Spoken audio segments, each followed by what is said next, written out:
కీర్తనల గ్రంథం 83వ కీర్తన. దేవా, ఊరకుండకుము. దేవా, మౌనముగా ఉండకుము. ఊరకుండకుము. నీ శత్రువులు అల్లరి చేయుచున్నారు. నిన్ను ద్వేషించువారు తల ఎత్తియున్నారు. నీ ప్రజల మీద వారు కపటోపాయములు పన్నుచున్నారు. నీ మరుగుజొచ్చిన వారి మీద ఆలోచన చేయుచున్నారు. వారు ఇశ్రాయేలను పేరు ఇక జ్ఞాపకము రాకపోవునట్లు జనముగా నుండకుండా వారిని సంహరించుదము రండని చెప్పుకొనుచున్నారు. ఏక మనస్సుతో వారు ఆలోచన చేసుకొనియున్నారు. నీకు విరోధముగా నిబంధన చేయుచున్నారు.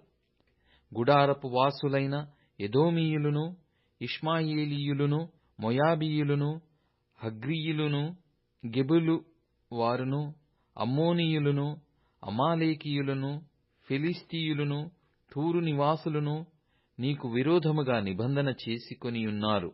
అష్షూరు దేశస్థులు వారితో కలసియున్నారు.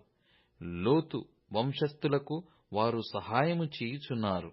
మిద్యానునకు నీవు చేసినట్లు కీషోను ఏటి యొద్దను నీవు సీసెరాకును యాబీనునకును చేసినట్లు వారికినీ చేయుము.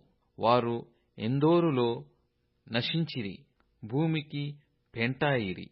ఓరేబు, జెయేబు అనువారికి నీవు చేసినట్లు వారి ప్రధానులకును చేయుము. జెబహు, సల్మున్నా అనువారికి చేసినట్లు వారి సకల రాజులకును చేయుము. దేవుని నివాస స్థలములను మనము ఆక్రమించుకొందమని వారు చెప్పుకొనుచున్నారు. నా దేవా, సుడి తిరుగు ధూళివలెను, గాలి ఎదుట వగుడాకుల వలెను వారిని చేయుము. అగ్ని అడవిని కాల్చునట్లు, కారుచిచ్చు కొండలను తగలపెట్టునట్లు నీ తుఫాను చేత వారిని తరుముము. నీ సుడిగాలి చేత వారికి భీతి పుట్టించుము. యెహోవా, వారు నీ నామమును వెదకునట్లు వారికి పూర్ణావమానము కలగజేయుము. వారు నిత్యము సిగ్గుపడి భీతి నొందుదురుగాక. వారు భ్రమసి నశించుదురుగాక.